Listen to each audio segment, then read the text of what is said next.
The longer someone stays in a role, the more effective a fundraiser they are. So, if you want to retain somebody, invest in them. Welcome to the Independent School Podcast. Thinking and acting strategically is the key to both securing the future of your school and helping to build a more equal and just world. My name's Juliette Corbett. I'm a consultant, speaker and facilitator, specialising in helping independent schools. In this podcast, I translate tried and tested strategy and fundraising techniques into a language that works for schools. So if you're a senior leader in a private school and you want your daily work to feel less exhausting and more strategic, and if you want once more to feel the joy of making the world a better place through education, then you're in the right place. Welcome, and let's get started on this week's episode. Hello and welcome to this week's episode where we're diving into the topic of advocating for your own professional development. And I'm really pleased that I'm joined this week to talk about this topic by Phillip Rothwell, Director of Development at Warwick Independent Schools Foundation. Now, Phillip and I both believe in the idea of a growth mindset, and this is something that was well established within our school system. This is the idea that we teach our pupils and all of our staff in our schools to believe that we can improve and grow and learn new things throughout our lifetime. And that one of the ways we can do that is by focusing in on our own professional development. Now, certainly within the teaching profession, it's very well understood and accepted that teachers need to do continual professional development in order to stay really good at what they do. It's perhaps slightly less well understood or less accepted within the support roles of schools. And the conversation that Phillip and I want to share with you today really dives into the fundraising element of this. We know that fundraising has become more professionalised over recent decades. We know that there is an increasing amount of regulation and compliance requirements around the role of fundraising. And as a result, it's become increasingly important for schools to understand they do need to be investing in professional development for all of their staff, and also particularly for their fundraising staff. So Phillip and I talk about a whole different realm of ways that you can be investing in your professional development. It's about making time. Sometimes it's about also finding budget. It can be as simple as attending a webinar or listening to this podcast if you find this helpful. It can be something like going to a conference or an in-person course, or all the way up to something more that involves more commitment and potentially more budget, like a qualification or an accreditation. Phillip and I have both done an MBA with Durham University, so we reflect on that a little bit and how that's helped us in our careers. But we also really dive into the accreditation that Phillip's done with CFRE. So this is Certified Fundraising Executive, and this is something that has benefited Phillip in his career, and it's also something he advocates that others consider. It may or may not be right for you at this point in your career, that's fine, but something to know about, I think, and understand and consider, as it's definitely gaining ground and knowledge and awareness within Europe. So just before we dive into the interview, a little bit of background to Phillip as well. So he has an MBA and he is a certified fundraising executive, as I mentioned. He's worked in fundraising for education for 16 years in the development teams at the University of Warwick and London Business School. And for the past 11 years, he's been Director of Development at the Warwick Independent Schools Foundation, where he oversees engagement and philanthropy across a family of schools for some 3,000 pupils between 3 and 18 years old. Phillip currently serves on the board of CFRE International and is a regular speaker and contributor to best practice in the UK fundraising sector. I just want to pause for a moment to say thank you to you. The Independent School Podcast has now passed its second birthday, published more than 100 episodes and has had over 6,000 listens. As the founder and host of this podcast, I've been really humbled by the number of people who have told me that it's really helped them. From school heads who've rushed up to me at conferences and told me how it's been a real guide for them through tricky times, through to experienced directors of development who have said it reassures them that they're on the right track. So thank you for listening and for all your kind comments along the way. If this podcast is helping you, then I invite you to join the 300 people who have asked to get my weekly emails. That way you'll hear about each episode as it's published, as well as the special offers that I only tell people about when they're on my mailing list. So to get my weekly emails, you can go to www.consultjuliette.com independentschools.co.uk/sign up. Hello, Philip, and welcome to the Independent Schools Podcast. It's fantastic to have you here with us today. Hi, Juliet. Great to be here. Thanks for having me. You're very welcome. So, the question that I love to ask at the beginning, what is the root of your passion for educational fundraising? Did you stumble into this profession as I did, or was this a plan all along?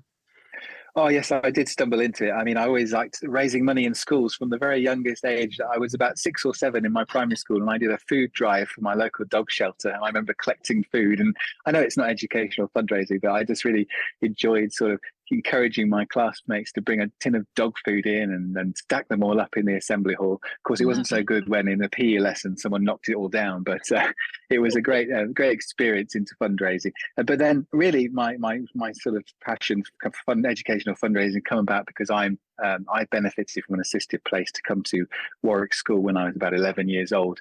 And I had no idea about it maybe a few years when I was at the school. But afterwards, it became apparent that, the government paid my fees. My parents had no chance of sending me to the school without it. And I was just really sort of more I reflected back on fundraising. I thought, wow, it's something I really want to be part of. And then I did stumble into things, I suppose. I went into to Durham University. I joined a student society and started helping out with sponsorship for their society events. And then I left university and sort of fell into working at University of Warwick in the alumni and development team, and then I didn't really look back since. It's been fantastic, and then I found my way into schools fundraising again, and doing so. Really joining the dots, really that circle, and really helping out to try and get bursaries for pupils like I received. So really kind of through and through, it's really part of my it wasn't necessarily a planned career, but it's fantastic. I really enjoyed it. It's a proper profession. It's wonderful to be part of, and there's so many supportive people. So yeah, it's fantastic. I think probably age 6, that's the oldest story we've had on the podcast in terms of roots back into fundraising for education. I love it. And as well, you've kind of come full circle geographically for your degree, and then going into universities fundraising, and now back at schools fundraising in Warwick. So tell us a little bit about the fundraising you're doing for Warwick Independent Schools Foundation. Yeah, I've been here about maybe 12 years actually. And I started off at the time, I attended an alumni event for Warwick School many years ago in the Houses of Parliament. I remember this. The head at the time spoke to me about what I did, and I was working at London Business School raising money. He said, I've heard schools do this now, and I'd like to do it as well, and I'm going to create a role. And he asked my advice, and then he created the role, and a few months later I applied for it and got it, and it was fantastic. And working with a head who was kind of thinking a bit ahead of the game. I think he was keen to really embed fundraising. So he said, just get going. We've got this wonderful alumni community. They're very supportive, but we need to focus that support. So we started off trying to raise money for bursaries. We started regular giving, got some slightly larger gifts. We started promoting legacies, and that all went pretty well. And then a couple of years later, we wanted to raise money for a new building and a new assembly hall. So we did a capital campaign, very much your classic capital campaign. We raised just over £1 million for a new hall, which engaged parents as well, and as well as alumni. And then my role expanded to look after the other schools within our foundation, King's High School for girls, the prep school, and lately Kingsley School. And now we're an educational foundation of about nearly 3,000 children. We've got something like 10,000 alumni and huge potential for fundraising. And we're just about to sort of start on the next phase of our fundraising journey. But it's really grown organically, and it's been fantastic along the way to have people sort of support us. And I've basically been trying to apply all the great fundraising principles I've learned throughout my career to build a proper fundraising program. And so far, so good. It's going well. Brilliant. Fantastic. And the topic of our conversation today is advocating for your own professional development. And during that process that you've just described there, you were advocating for the opportunity to study for an MBA with Durham University, and then also to become a certified fundraising executive. Tell us a little bit about how those particular kind of investments in your professional development have played a role in your career. Have they made a difference, do you think? Yeah, they've been fantastic. I mean, firstly, I'd say mentoring has also been a really important part of my career. I mean, I've found mentors early on who've championed me and give me opportunities to speak, to take part in things. And those mentors have then helped to advocate or helped me to advocate for my professional development.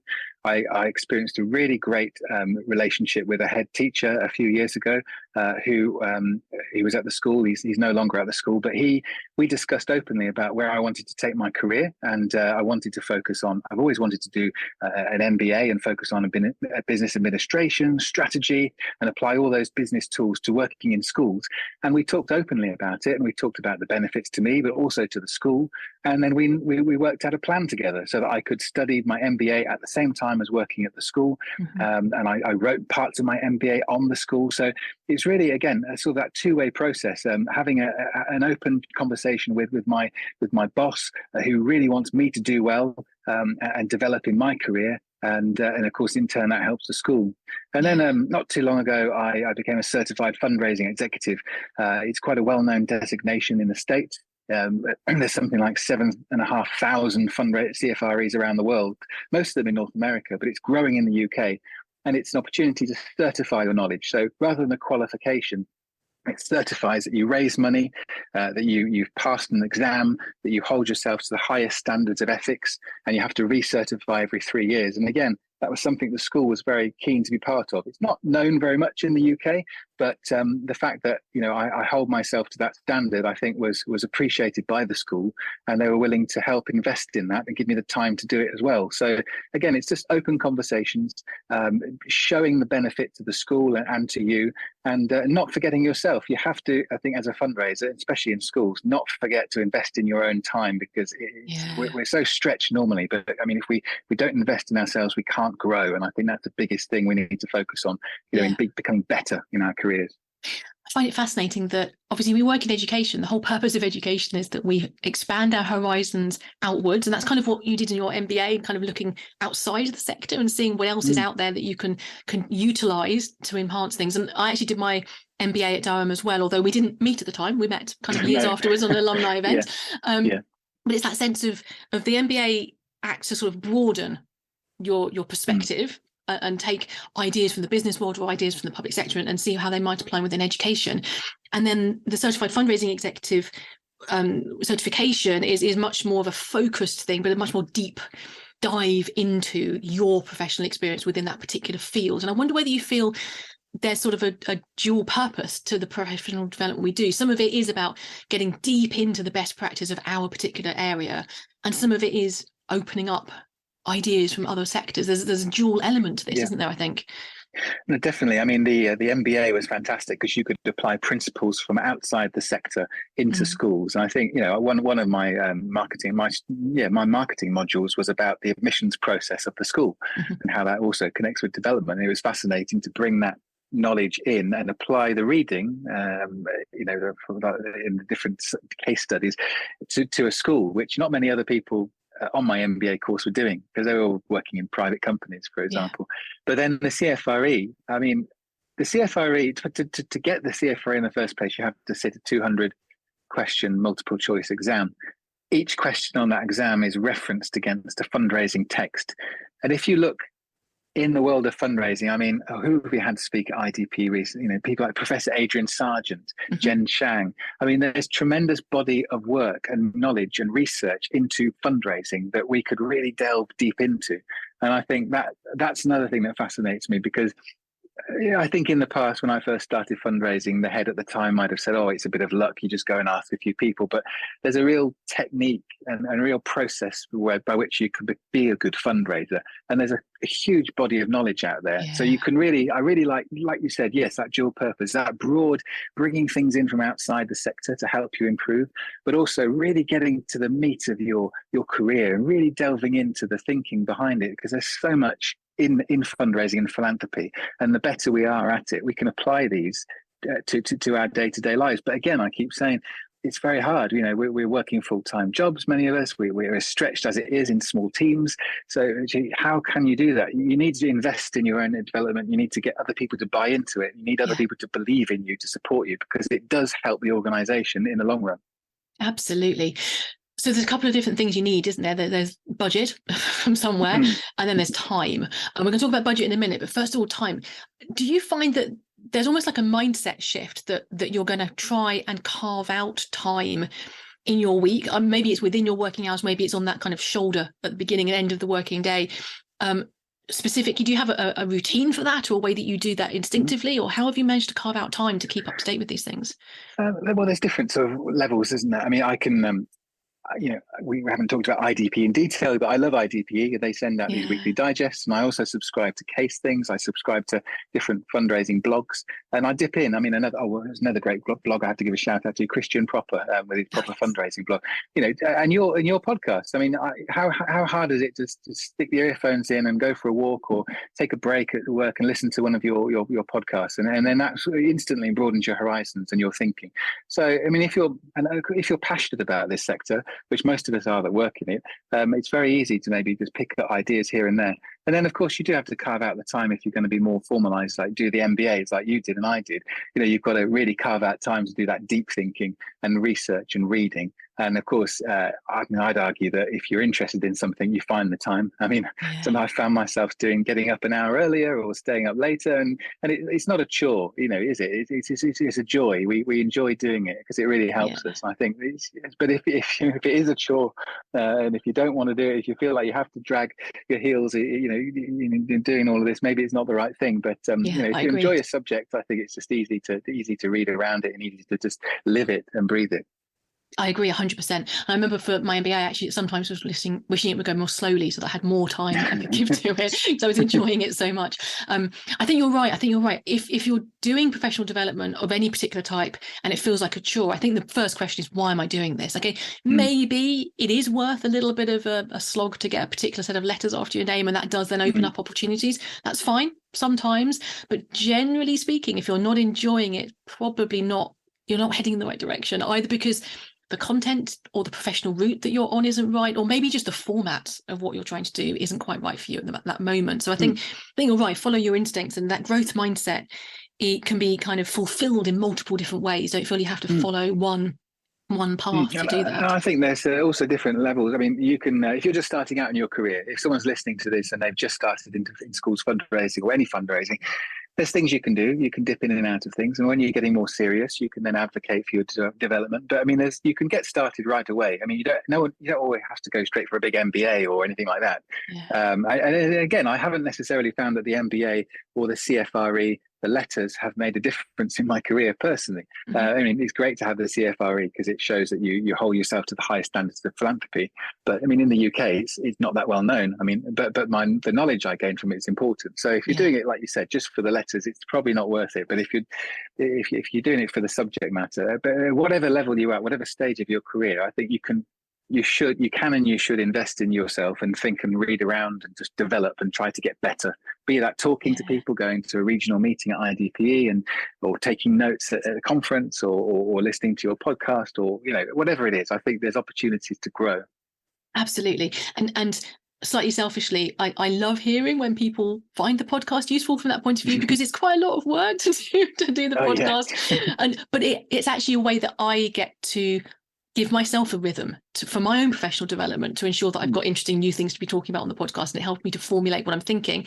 And I'm delighted when I do hear from people. Lots of people have said, they listen to on a dog walk or on the commute to work, and it's kind of easily to fit into their life, which is great. It does, yeah. And so your MBA, of course, also is a great way to tap into your knowledge, because in these conversations you're using all the knowledge that you've accumulated in your career, and people can tap into that and get ideas and thoughts, and just So there's so many different ways, isn't it? Exactly. And as an aside, I think the MBA itself was quite theoretical at times, in a way that's not that helpful. I don't know if you found the same. But actually, the more that I've held on to the bits of theory that were useful, and then added lots and lots more life experience of using that within a professional context, that's where I think the benefit from that particular thing came from. So we mentioned before, budget is the other side of this. So I wonder if you could talk a little bit about that process that you went through with your employer, kind of explaining why there was a benefit to the school. And if you've got any thoughts and tips on how people can approach their line manager, approach their head, to ask for some additional help for funding, whether that's going to a conference, whether it's taking a bit of time off work to do a course, or funding CFRE or something similar. Yeah, I mean, a few years ago, it might have been very easy just to say, right, we need to put X amount of money in our professional development budget and go to the conference or go to study or do a qualification. But now that's a lot harder. You have to really advocate for that. It's difficult. It depends what you're advocating for. I mean, with the CFRE, I just explained where I was coming from in terms of I wanted to improve and sort of showed my commitment to best practice and ethics, and that I would be learning on about fundraising, and it would be a benefit to the school because it would show that you then have a fundraiser who's committed to those things. So it's that self-interest from the organisation side. If they can see a benefit from you doing it, then they're more likely to invest in it. But I think it's really just having an open conversation with your line manager, be that the director of development or the head or a governor, just about the benefits and a two-way conversation as well. I mean, with the MBA, I managed. We had some part funding and some time obviously was given to me to do the MBA, and of course, I could then write things that my module essays will be writing about the topics relevant to the school. So I guess it's just trying to show where your development traces back to what the school's trying to achieve. And the more developed and nuanced a school development program is, the more that the easier it is to advocate for development. But if someone just hires a development director just to go out and raise money, then they'll do that. They might do a smash and grab job and just go and ask money all the time. But if they really, and then that's it, they'll go and the development office closes or whatever. But actually, if they really integrate development and commit to development in the school program, then how can they not invest? Because our teaching colleagues have, we have a deputy head of teaching and learning, and they're always putting on topics where people can go and learn about how to be better teachers. And if we're serious about fundraising, well, we want people to be better, more ethical, more best practice fundraisers, especially with the stakes being so high. I mean, also I think with GDPR and various other things related to the charity fundraising regulator, I think perhaps it's even more important that an organisation invests in its fundraisers to say, right, we have the really good people who know what they're talking about, know what they're doing. We don't want any cowboys in this profession anymore. Absolutely. And I think that one of the things that's changed since I started out in educational fundraising, 2002, I started the massive growth of the professionalization of the field, the feeling that it is a profession, the fact that we now have a chartered institute of fundraising in the UK, that it is a really important professional responsibility that we hold to keep up to date with changes in compliance regulations and so on. And it's complex. And I think the difference in schools is you need first of all to help people understand why this is a professional field, and therefore the professional development goes alongside that idea of it being a professional field. But similarly, there's also this sense that you're one of maybe 1, 2, 3, maybe there's 4 or 5 fundraisers in a school in the largest teams within the UK. You're one of a very tiny number of people in your community, and all of that responsibility for doing it right sits on your shoulders. And you don't expect everyone else to know all of the regulations around the fundraising regulator, kind of use application of GDPR specifically within a fundraising context and so on. And so normally, actually, the responsibility sits on a very small number of shoulders, potentially even one set of shoulders. And therefore, it's even more important that person has that professional development, not just as a one-off opportunity, but as an ongoing opportunity for them to develop as well and keep up to date. That's exactly right. I mean, I say this without any ego whatsoever, but as the director of development at my school, no one else, and I hope this is the case, no one else knows more about fundraising and regulation to do with fundraising in my organisation than I do. Yes. Now that means that it's my responsibility to lead it well as I can, and it's my responsibility, or the organisation's responsibility, to make sure they have the best person, the best trained person, and because when it goes well, it can be tremendous. If it goes wrong, it can also be pretty bad. With fundraising regulation and how we approach people for money these days. So it's vital that the organisation invests in its professional fundraising operation, which means the person leading it. And what that famous phrase is, it Richard Branson or whoever says, what if we train people and they leave, and they say, what if we don't train them and they stay? You have to just invest in your professional fundraising operation and people, because these days you can't not. And basically what we're saying is that the failure to invest is something that should be on your risk register. The failure to invest and actually comply with these various different regulations is a risk that your school is running, and therefore the mitigation for that risk is to ensure that you've got the time and the budget for professional fundraising training.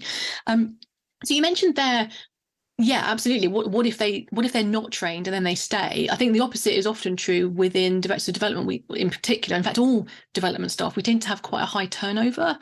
And I think there's also a role here to talk about sort of recruitment and retention and the importance of this being on the table when you're both recruiting a new member of the team and also talking about trying to retain somebody. Yeah, I mean, it's difficult. I was just thinking when you're talking, people are everything, and finding the right people and the right fit is everything. And also, but finding a champion within your organization. So if you're looking for a role somewhere, making sure that you get a good sense of the organization, that they're going to invest in you, that you're not just an add-on, I think is very important. So I'm really, I think when, people do move on, and that's natural. And we know from the IDP benchmarking survey, which come out, as previous ones, the longer someone stays in a role, the more effective a fundraiser they are. So, if you want to retain somebody, invest in them, and that would be better further down the line. Absolutely. And I think it's having the wherewithal to include that in a conversation, both from the person who's applying for the job and for the people who are selecting. Actually, have this conversation up front about what's on offer in terms of professional development and what the expectation is on both sides, and make sure there's an alignment of that expectation on both sides. Yeah, because you really get a sense when you're, if you're going for an interview, it's a two-way thing, isn't it? If you're interviewing the organisation as much as they're interviewing you. Yes. It has to be the right fit. And it's difficult. You have to understand. I mean, I'm a governor of a Chipping Camden school, a single academy school. They had a development officer who's now left, and hopefully we'll replace that person soon. But the resources they have are tiny compared to some independent schools, and you have to do the best with what you've got. And I think, but you still need to try and commit to supporting somebody in a role, because I think what you alluded to earlier was, you were one, two, or three, maybe five at best, in a school, in your fundraising operation, and it can be lonely sometimes too, and it can be. If you don't feel that the organisation's trusting you or investing in you, and you're just there and sort of as an add-on, then it's not going to be conducive to your being a good fundraiser or the school getting the most out of you. So I think, and I just think it's no one's fault. It's no one's fault that the schools haven't typically invested in fundraising before. It's an emerging profession in the UK and in schools. But the more good that we do, the more good that we see other people do, the more other people want to do it. So, I've really enjoyed working with heads. Well, I've enjoyed over my 10 years working with deputy heads at my school who've now gone on to be heads at other schools. And I've watched them, leading their development function and speaking on videos on giving days. And I know that, I could trace it back a few years, and I know that person used to stand at the back of our campaign meetings and take notes when they were deputy head, and they didn't have to, but they did because they wanted to learn, and heads wanted to learn now. And the heads of today know that development is an essential part of their role as well, and so they know that they have to give it its proper attention too. So I think we've seen a change in the way that development's understood by our school leaders as well. I think that's definitely true. So tell us a little bit more about CFRE. So you're on the board, based in the US or North America mostly, but they definitely have a footprint in the UK and Australia, I think. How does it work? So people, first of all, have to certify and then recertify every 3 years. Tell us a little bit more about that. Yeah, well, it shows that you have to show that you've raised money, and you have to pass an exam, and you have to recertify every 3 years. And what they're interested in is people that have raised money but who volunteer as speakers and write content to help other people improve, and also people who regularly attend conferences or learn and develop themselves. So in order to start the process of the exam, you just go on to cfre.org and you start an application, and it's all done online, and you have to gain a set number of points in order to qualify for the exam. And the points could be how much money you've raised, if you've attended conferences, and what sessions you've been to. You have to put all this down, and it gives you a set number of points. Then you sit an exam, which is a 200-question multiple choice exam. It's basically 4 answers per question. And it can take about three to 4 hours to finish the exam. And to do that, you have to do a bit of reading, you have to study, but it's also a combination of your professional knowledge and also a bit of a bit of study, and then you sit the exam. And if you pass the exam and get your CFRE, you don't have to do the exam again, which is good news. But you do have to recertify every 3 years, and recertifying is really important because it keeps you fresh. It means that you have to keep proving to people that you're raising money. So I have to keep putting down how much I've raised, and that gives me the set number of points to gain my CFRE again. You have to keep showing that you're improving yourself by going to conferences, and you have to keep showing that you're helping others by speaking, by writing articles and all sorts of things. So it's very much a live sort of certification. So that's the difference. It's not like a one-time qualification that you can get. I mean, I love my MBA and I still use it, but if I didn't ever use it again, I'd always have my MBA certificate somewhere, maybe in one of my cardboard boxes at home. I can't find it at the moment. But the CFRE, you have to keep recertifying every 3 years. There's about 7,700 people worldwide. It's getting bigger in Europe and around the world. There's about 50 people in the UK who have CFRE status, a few of them in schools, and it's becoming much better known now. And it doesn't focus on just North America. It's truly global fundraising as well. Oh, that's the other thing. It's the only globally certified fundraising accreditation, so it's independently certified. And believe me, I sit on the exams committee for CFRE, helping to write the exam questions and approve them. And it's such a rigorous process. Every question has to be referenced against a set text, and it has to be drawn on real proper fundraising knowledge. So it encourages you to really be rigorous and also keep learning. And I love being part of it. And it's a huge network of people around the world. And again, there's regular ideas and emails that get sent out. And if you see a CFRE, they're very proud to have that designation after their name because they worked hard for it. So yeah, I'm really enjoying being a CFRE, and I'm probably coming up for recertification in another 18 months or so. And I'm trying to do everything I can to try to get my points to recertify. That's fantastic. It gives some structure, doesn't it? And because finding the time and the budget is difficult, any kind of structure you can put around, I think, can be really helpful. So that's fantastic. And I hadn't actually realised before that part of the points can come from being of service to the sector. So speaking, writing blogs, helping others. I think that's really important, actually. I hadn't realised that before. But that sense that we grow ourselves by then supporting others and mentoring, you mentioned earlier as well. Really critically important. You're doing because I see you're doing webinars, you're speaking at the IDP conference. You get points for doing those things, and it encourages you to share your knowledge and not just harbour it. Not that you would anyway, but it encourages people to do that. To share, because then we all improve when we all learn from other people. Then it shows that you're a lifelong learner, committed to staying sharp on current fundraising best practices, and truly, certainly you go to the States and you have the CFRE designation. It is well known, and in the States they do say that the often CFREs have a slightly higher salary and distinguish themselves amongst job candidates in the US and North America and Canada.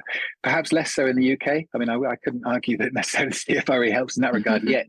But every time I explain to heads or governors or anyone what the CFRE is, they definitely understand its importance. And then coming back to the thing about costs, I mean, I think CFRE did some research, and over half of CFREs say their employer have contributed all or part of the cost of the CFRE. So obviously their employers in the US understand the importance of it, and we just need that to grow in the UK, and it's growing now. It's lots of people now are beginning to sort of start applications and start the process. I mean, I'm not actually trying to sell it for CFRE. I'm just selling this idea to just continually improve. And I found that's really been useful in my career so far. And as long as I work in fundraising, I'm going to keep improving, because fundraising evolves over time. We need to keep abreast of the latest ideas, and and all these things help to do that. Yeah, definitely. So likewise, I have no affiliation with CFRE at all, but from what I've seen, it's a fantastic structure. And I do hope that it does get better momentum of awareness building within the UK and Europe. And I think as well, just on one final topic to kind of dwell on for a moment, I think that within the UK, at least, we don't have a very strong culture of self-funding our own professional development. So I think definitely the first port of call should always be to go to an employer and try and get them to fund it fully, because they absolutely do benefit from this. But I think sometimes there's a sense that if that answer is no, or I'll only do 50% or whatever the response is, I think I would just encourage anyone who's listening to have the confidence in yourself to invest in yourself as well. And to know that so long as you're making decisions because you enjoy whatever it is that you're considering in terms of professional development, training, etc., you're going to enjoy it and you're going to be enriched by it. And that kind of growth mindset is an integral part of that decision-making process. I think that we should really be encouraging people to self-invest as well, self-fund these things. I know I actually self-funded fully my MBA, and it was one of the best decisions I ever made, partly because I loved it so much. It was the right thing to spend money on, but also because just the fact that I had decided to invest in myself gave me the confidence to know that I could do it, if you like. There's something quite amazing, important there. Yeah. Oh yeah. I mean, everything you've done with your MBA is fantastic because it flows through into your work with clients and what you're speaking about now. And your most important asset is yourself, really. Yeah. You can advocate for a fancy database or for this or that, fundraising consultant or whatever. But if you're really passionate about the sector, you have to think about investing in yourself as much as you can. I mean, again, you might be in your 20s, you might have just left university and starting on fundraising. You don't have much money to personally invest, but there are little things you can do. And if you do those things and show that you want to learn, you can then make the case for it further down the line. And if you need to invest in yourself with your own money, it can only be beneficial. I mean, investing in yourself, you owe it. Fundraisers owe it to themselves to know what they're worth and what it takes to be a good fundraiser. It is that tenacity to go out there and ask for gifts and learning on the job and the technique and stuff. But you also owe yourself the opportunity to develop and grow. And I think the biggest thing is that growth mindset.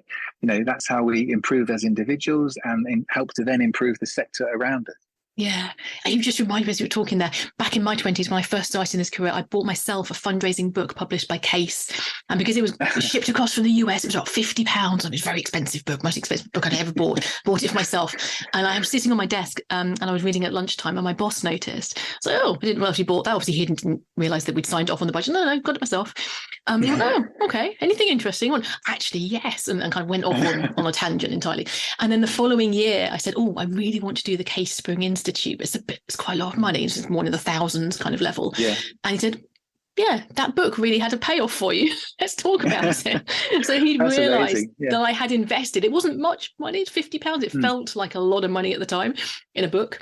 But actually it did come back as being a demonstration of my willingness to learn and invest in myself, which then he'd picked up on, which continued the conversation. So it's it's very true. I think that's brilliant. That's a great story, actually. Yes, I mean, because you've shown then that you're committed to yourself. I mean, I'm glad you mentioned the Spring Institute. That also was one of the best things I ever did, and nothing to do with me because I didn't know what it was at the time. But when I first started at the University of Warwick, my boss sent me on that Spring Institute, and I've met some amazing people, learned from some great course leaders, but also I left with a bunch of people who now I've followed their careers and they follow mine, and I keep in touch with them. One of them, Syra Uppal at Dragon School. We were both graduates of the Spring Institute 2000 and whatever it was, 5 or something. And we keep in touch. And I think also you carry these people with you and share ideas. And as you learn and do these things, invest in conferences or go, meet people, you can pull each other up, I suppose, and help improve one another. So I just think it's a fantastic profession to be in. There's so much knowledge out there, so many helpful people willing to help you, and obviously giving back is a crucial thing too. And if you get any measure of knowledge, it's worth giving it back if you can, which is why I like conferences as well and hearing all the wonderful stories of people doing great things. Absolutely. I'm so delighted that we've had this conversation. It's not something that I would have instinctively thought of. So thank you for reaching out to me with this topic idea for the podcast. It's really important, actually. But are there any final tips that you can leave people with? What's the most important thing as people are thinking about advocating for their own professional development, do you think? I just think, know your own worth, and that can be in any sector, but just know that you're worth investing in. And just be committed and have a really ask yourself, if you really enjoy your career and your sector, then just make those little daily investments in yourself. Now it can be little things like just reading a blog, or it could be big things like investing a lot of money in a big qualification or whatever, or in between. But just know your worth and keep investing and growing each day, because that can only have a benefit in your career and the organisations we're serving. Thank you so much. I couldn't say it any better myself, so we're going to sign off at this point. Thank you so much, Philip, for your time today. It's been a fantastic conversation. Thank you. Thanks for having me, Juliet. Thanks for listening to the Independent School Podcast, the podcast that helps senior leaders in private schools to think and act more strategically, both because they want to secure the future of their school and because they want to help build a more equal and just world. You can listen in everywhere that podcasts are available. And if you want to catch up on previous episodes or follow any of the links that I've mentioned today, just head over to www.consultjuliet.co.uk/podcast.